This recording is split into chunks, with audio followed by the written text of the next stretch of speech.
Hey folks, today I've got 23 rapid fire questions about the new DJI RC. These are questions that are kind of quirky or hard to find answers to that aren't necessarily covered in the marketing side of stuff. I've also got with me the DJI RC Pro that you see right here, as well as the base DJI RC-N1 remote right there, just in case we need to kind of compare things and explain how they work. First question up is, how do you get maps on this, and can you pre-download those maps ahead of time? And the answer is yes, but it's a little bit messier than you might think. So first off, if you have a Wi-Fi connection, you can always view maps. So for example, if you have your phone, you can swipe down from the top right here, and you can do a Wi-Fi hotspot to your phone if your phone has a capability, but pretend it doesn't. In that case, what you need to do is to go ahead and turn on your aircraft. You can see it's powered on right there before you leave Wi-Fi, and then go to the Go Fly Off, and then go down into the maps right there, tap and expand up the maps, and then zoom into wherever you plan to fly, and zoom in as far as you can. So if I go right here, I'm not going to fly in the center of Amsterdam because that'd be illegal, but if I zoom all the way in where I'm seeing restaurants now, you see restaurant names on there and whatnot. Now I'm going to go ahead and disconnect Wi-Fi just to kind of prove this to you,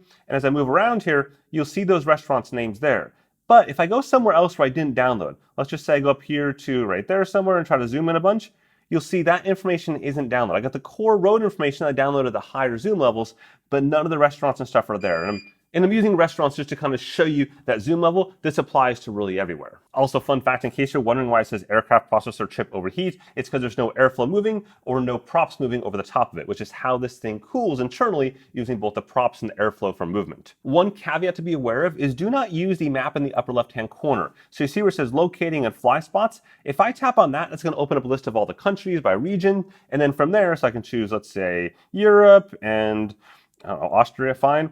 This here, and you can see the no-fly zones, etc. This map does not cache the real map. That would be super logical and super cool, but it doesn't. So you have to go into the flying mode, download there, and then it'll be cached. Next, because the fact that this does not have HDMI out on the bottom of it, can you use a USB-C to HDMI out cable? Handy that, I've got one of those. This is a standard Android USB-C to HDMI cable. Works on pretty much every Android phone ever created. It doesn't work here. I tried it. There's actually two different USB-C ports in case you didn't notice. One right there, one right there. Neither of them work for this. My understanding is that DJI did not implement the standard protocol to allow these ports over HDMI. My guess is that's probably on purpose, versus something like the $1,000 DJI RC Pro does have a micro HDMI port for output there. Next, how do you screen record? Super duper easy. Simply swipe down from the top like this. Screen record option is right there.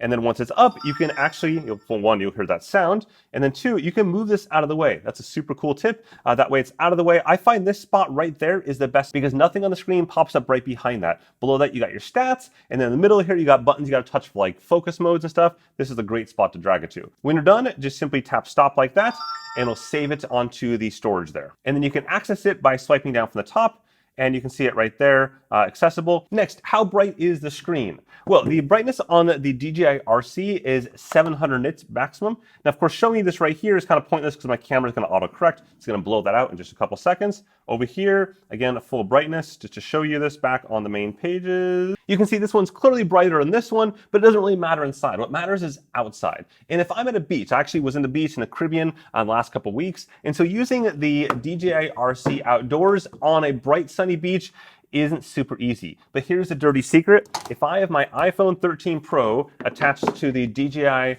RC-N1, the screen brightness was the same after just a couple minutes. And I caveat after a couple minutes because on a hot beach, this thing starts to overheat and it reduces its peak nits brightness from what it has all the way down to something that's basically equivalent to the DJI RC. So in that case, it was essentially a wash. You can also see an example here out in the sun between the DJI RC and the RC Pro and the brightness, and certainly the Pro looks brighter in the sun than the DJI RC does. Now, I'm not going to say it was impossible to see the screen on either of these two devices on the beach because I certainly was able to fly around. Just wasn't like super easy to see all the details of that, versus when I was in the shade or any sort of like covering over it, no problems at all. Now, later in the video, I cover more of the differences between the DJI RC and the RC Pro, so stay tuned for that. Also, if you haven't seen my full massive 45+ minute long beginner's guide on the Mavic 3 Mini and the controller, as well as the base controller, I cover every single feature of the Mini 3 Pro from start to finish, including all the flying modes, all the advanced features, all like the really advanced features. Everything's up in that video there. Next question is, does this have a speaker? Yes, it does. In fact, you can also pair Bluetooth headphones to it as well. If you swipe down from the top there, you choose Bluetooth,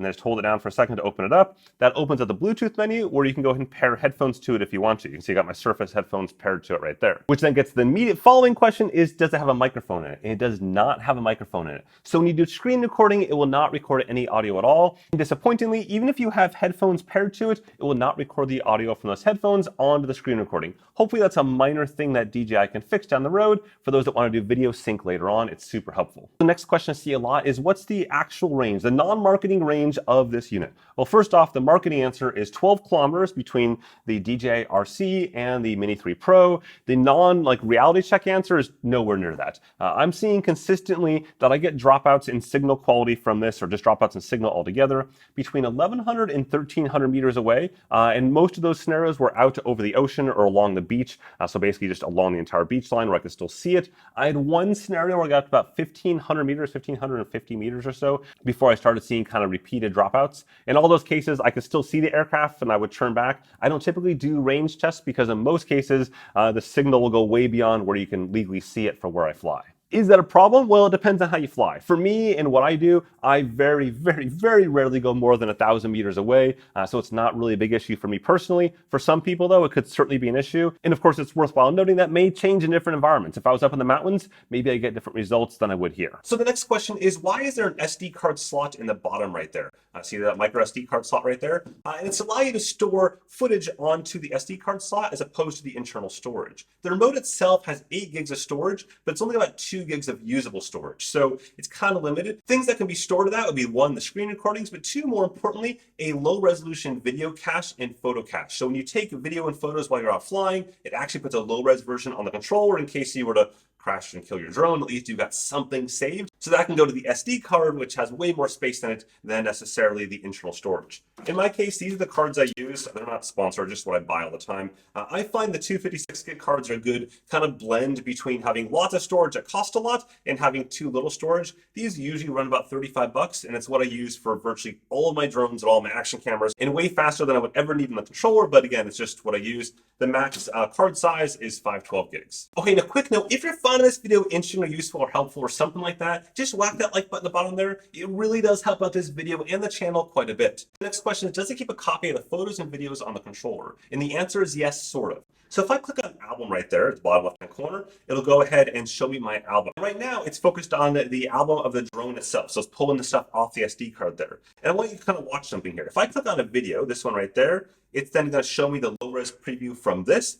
But I cannot actually download that video. In fact, the controller does not allow downloading of any high-resolution videos to this itself. Whereas if you have the standard remote in your phone, you can download those high-resolution videos. DJI says that does not plan to change. However, you can download the high-resolution photos. So if I find myself a photo around here somewhere, where are we? Here we go. Here is a high-res photo. I can choose to download that, and now it's going to download that from the drone to the controller itself. Meanwhile, if I haven't downloaded anything yet, like if this thing just crashes into the ocean right now, you'll see I have all these cached files right there. It says cached right next to them. That means that that's a cached low-resolution copy. If I tap to see what that is, that right now is an 854 by 480. So it's basically half of the resolution of a 1080p video. But I can play that, and you can see again kind of the results right there. This is the vertical video. It'd be the same for all the things I take. It's always got that low resolution cached version that comes off the aircraft in real time. So that then gets the next question is, how do you then get to the stuff from the drone onto your phone? And the way you want to do that is to use quick transfer. So quick transfer uses Wi-Fi between the drone and your phone, and you just take the controller entirely out of the mix altogether. And it's way, way faster than doing the normal transmission that would happen if you were to actually tap download from the drone to the controller and then saving it to your phone. To get to quick transfer, you're going to have the DJI Fly app on your phone, and in the upper right hand corner of it, go to the little lightning bolt icon. From there, you can go ahead and connect to the aircraft using Wi-Fi and then download all the things super fast, about 30 megs a second. Next, what's the battery life like on the controller? So the official spec on the battery here is 4 hours for this. And I'd say that is 100% in line with what I'm getting. I haven't tracked every single minute of every single flight, but that seems totally reasonable for what I'm actually getting, which is awesome.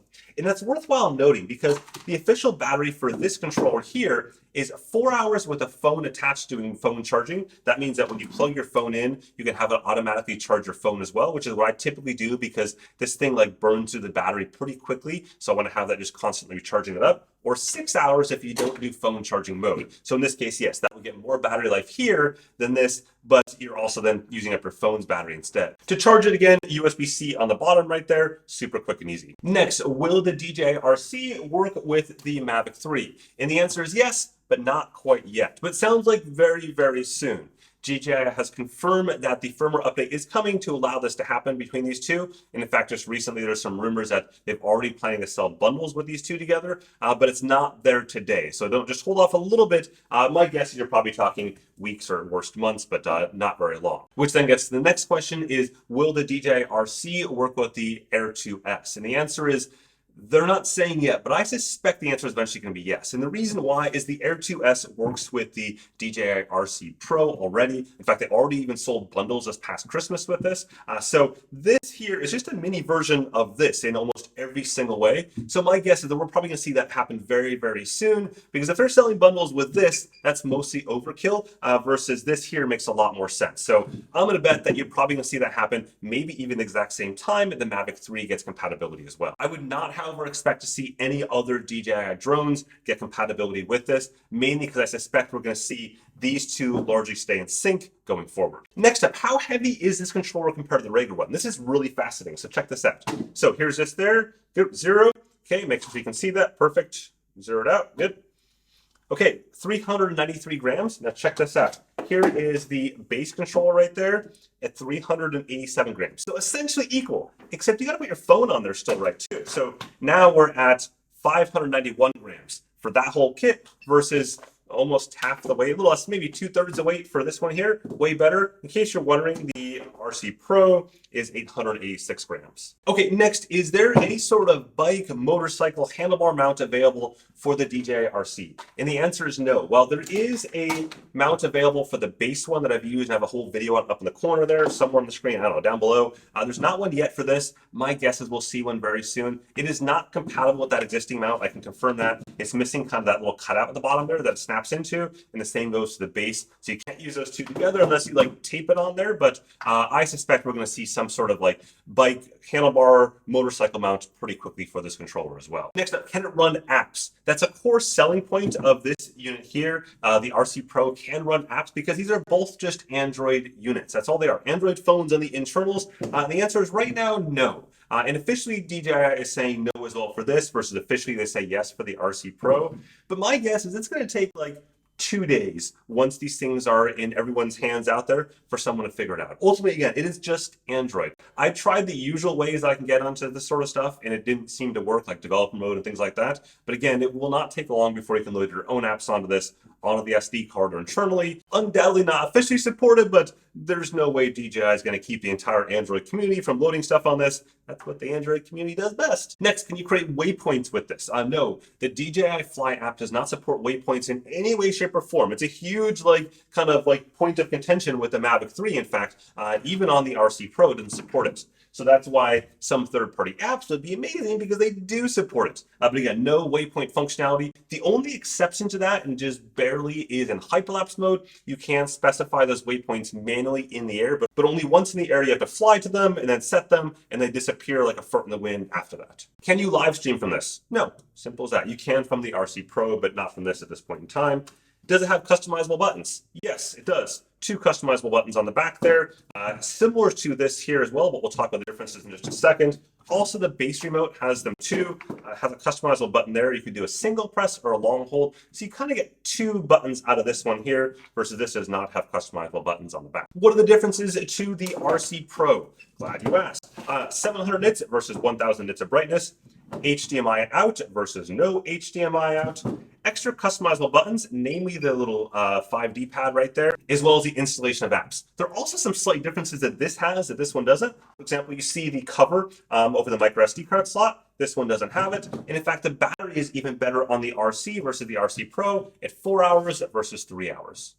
Next, can you change the joystick assignments on the RC? And the answer is yes. You can change them to whatever layout you want, mode 1, 2, or 3, or a custom layout. So if you're coming from a different drone vendor, you might want to change it based on what you want. That's all the same. It works on all the remotes. You can customize that in the settings once you have the aircraft paired to the remote. Does it work with the DJI FPV goggles? No, not at this time. I don't really understand why, but it doesn't, unfortunately. Now, last but not least, probably the most asked question, which remote would I recommend getting? Hands down, without any question whatsoever, this remote over the base unit, this right here.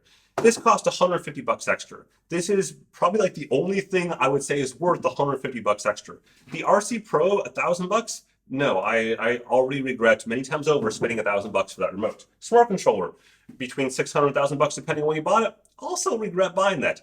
They're so heavy and so clunky versus this is so lightweight and it's so easy because it fits super easily in the bag that comes with the Fly More combo and the battery charger, the drone, the controller, even more stuff. I could put like a cheeseburger in there if I wanted to. So it's one of the few things that I would strongly recommend purchasing because it works great, with the exception of the range limitations that I talked about earlier. If having that length of range is an important issue for you, then yeah, it's something to consider. In all of my normal flying though, it's not for me. So right now it's not a big deal. I haven't seen any range limitation issues with the standard controller, so it's really just on the DJI RC. Okay, with that, hopefully you found this video interesting or useful. If so, go ahead and like that like button at the bottom there, or hit subscribe. I got plenty more sports technology goodness, so you know what to do. Have a good one.